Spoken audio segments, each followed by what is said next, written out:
Hello and welcome back to the Air Armory. I'm JRH and today I'm going to show you how to find and fix an air leak on a Hatsan AT44 series PCP air rifle.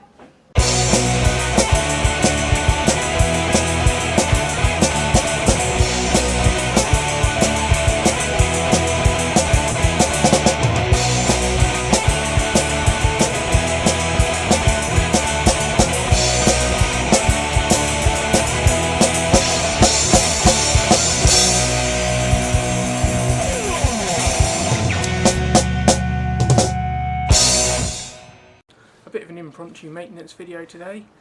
You've probably guessed I've been having an issue with my Hatsan AT4410, so I thought I'd make a video showing you how to look for and fix an air leak.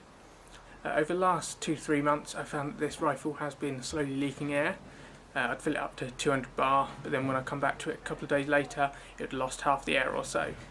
Now I didn't use the rifle that much during that time, so I've put off sorting it out, but when I got it out the gun safe a couple of days ago it was completely empty. So I thought it was about time to fix it. Now before you do anything, you need to make sure that the gun is unloaded and safe, which I've already done. So the first thing we need to do then is to remove the air cylinder here. But before I can do that, I've got to remove the suppressor in order to allow the cylinder to slide out.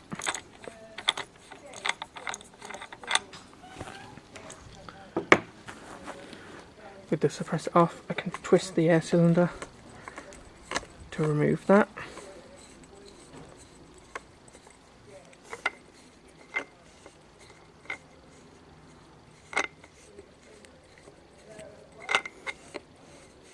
And then that just slides out. And with the air cylinder removed, I can actually put the rest of the gun out the way for a minute. So this is the air cylinder. Now I can handle this with ease because, as you can see from the pressure gauge, this is empty. If it still had air in it, I'd be a lot more careful with handling it to make sure I didn't knock the valve in the end here, which would release the high pressure air. Now first thing I'm going to do to try and find the air leak is to get a balloon and put it over this end.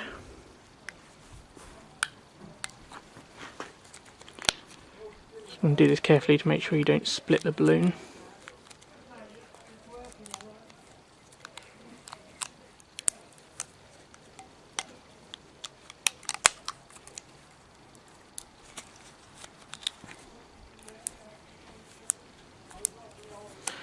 Okay, with the balloon on that end like that, I need to put some air in it. Now when the cylinder is completely empty like this, it's better to fill it from a tank rather than a pump, as the valve that keeps the air in requires pressure to keep it closed. Now a quick blast from a scuba tank gets enough air in quickly, but when using a pump it can be difficult to get enough air in quick enough to build the pressure to keep the valve closed. Unfortunately though, I've only got a pump, so I'm just going to have to make do with that.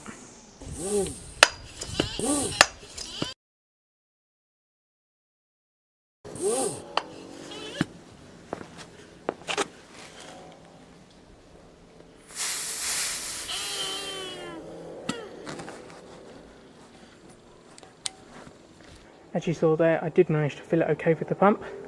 Now I've only done it to just below 50 bar, as that's all the air you really need to find the leak. I'm now going to put another balloon over this end, and then I can play the waiting game.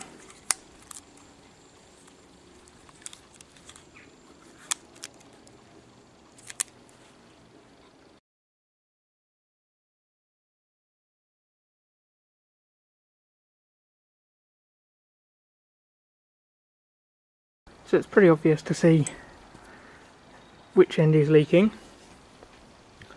Now I'm pleased it's leaking at this end. Obviously not as pleased as if it wasn't leaking at all, but this end where it fills is easier to disassemble to fix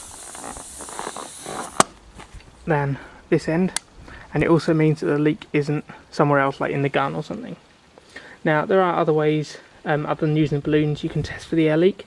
You can put the ends underwater to see if bubbles come up, and you may even be able to hear or feel the air coming out. Now I don't know how well you'll be able to hear it or not, but you can actually hear the air coming out of this end of the cylinder. I could hear that coming out before I put the balloons on. They're more for demonstration purposes and to make sure that it was only that end that was leaking. Now, from what I've read on the internet, this does seem to be a problem with these rifles. They do seem to be prone to it, especially when filled from a pump rather than a tank, as mine is. And problems that can cause this could be a damaged O-ring or something, or a little bit of dirt getting in, which is compromising the airtight seal. But to find out for sure, I'm going to have to take it apart and have a look. From this point in, if you're not sure what you're doing, or you're not confident in taking your gun apart, you shouldn't attempt it yourself. You should take it to a gunsmith to fix for you.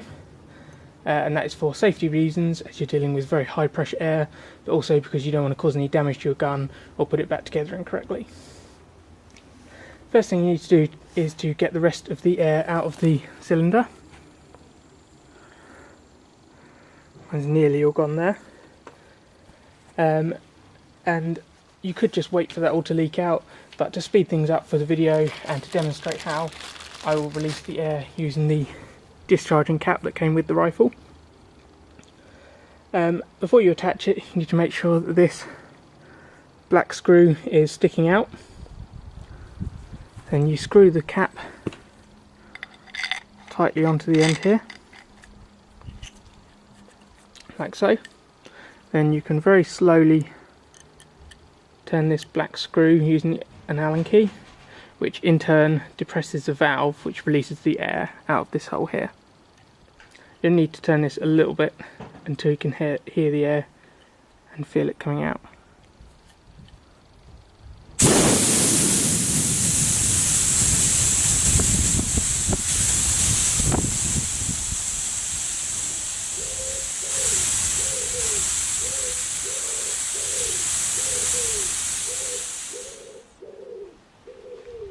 Now I can hear the air has stopped coming out, and the pressure gauge says it's empty, so I can remove this cap again.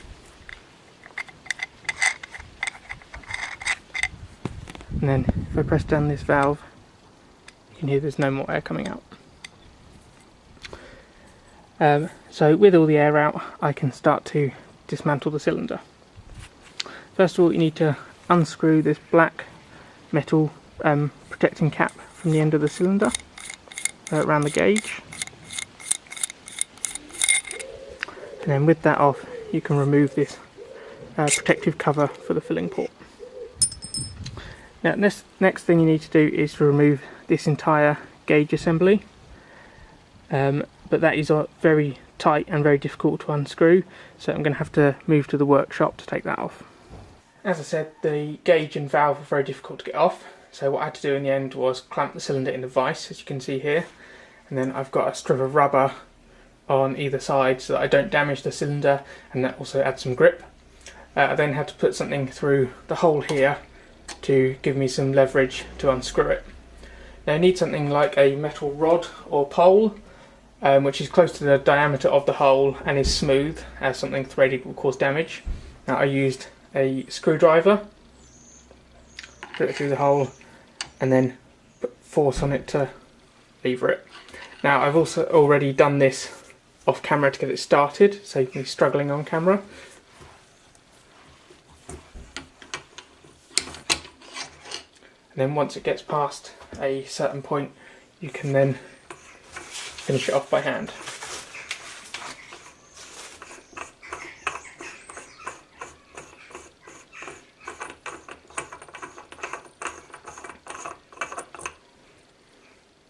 So this is the entire gauge and valve assembly. Now as you can see, there is an O-ring around the bottom here which contacts with the inside of the cylinder. There's also another O-ring on the valve inside here, so to get to that you need to remove this plate on the back here. Now this just unscrews, but be careful though, as it's under a small amount of pressure, as there's a spring inside here. You could just grasp the outside here with some pliers or some mole grips or something, but I found the easiest way to do it was to get some needle nose pliers and put them in the holes here and then twist it.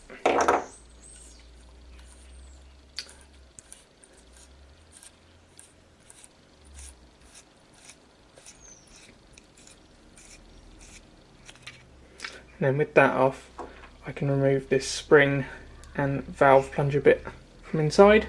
And as you can see there is the other O-ring I mentioned. So how this works is when you put your filling probe in here and to start to fill the gun, the air pressure then pushes this spring-loaded plunger back against the plate there, which then obviously breaks that seal and allows the air in. And then when the air has stopped being forced in, the air pressure inside the cylinder then pushes this plunger back forwards to create the seal again, to keep the air in. Neither O-ring look particularly damaged. That one maybe looks a tiny bit squashed, but I am going to replace them both just to make sure. I have my replacement O-rings here. Now these are readily available online from a number of different retailers. Some sell the O-rings individually and others sell a full seal kit to replace all the O-rings in the gun. So I'm now just going to change those O-rings over and put the new ones on. To get the old ones off, I'm just going to use a small precision screwdriver to lever it up.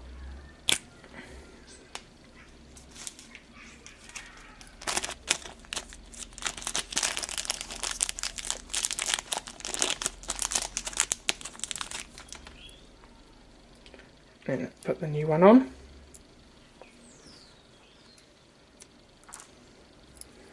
And the same with this one around the end of the plunger a bit.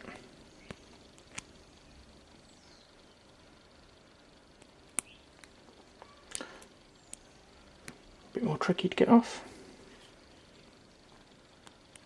There we go.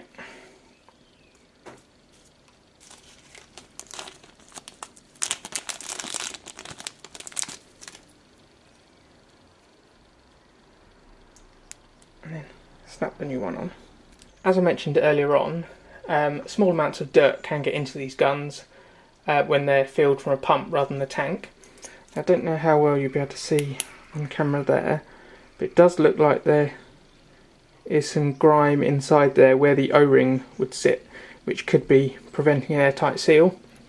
So I'm just going to use an earbud to give that a quick clean inside there. You can see the dirt on the end.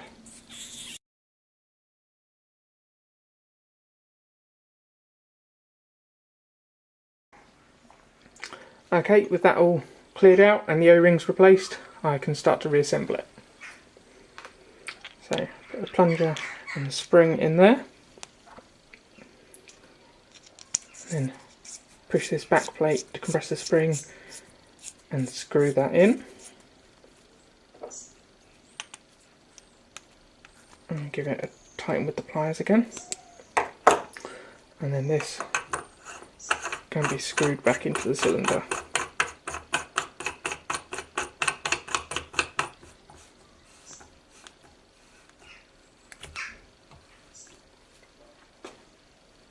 And I'm again going to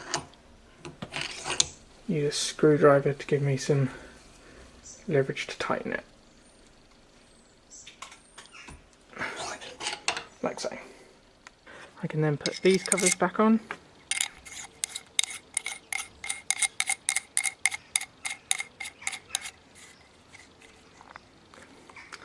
Now the air leak should be fixed, but I'm going to do my balloon test again just to make sure. It's now been 5 minutes and it doesn't look like any air has leaked, so that's a good sign. I'm now going to fill it back on the gun and fill it up to 200 bar and see if it keeps that pressure. So I changed those seals a couple of days ago now, and I'm pleased to say that the air pressure is holding at 200 bar. So whilst I will keep an eye on it, it provisionally looks like I fixed the air leak. Now, I hope you found this video informative. If so, be sure to check out the other Air Armory videos and subscribe to the channel. So thanks for watching, and until next time, keep your arms in the air.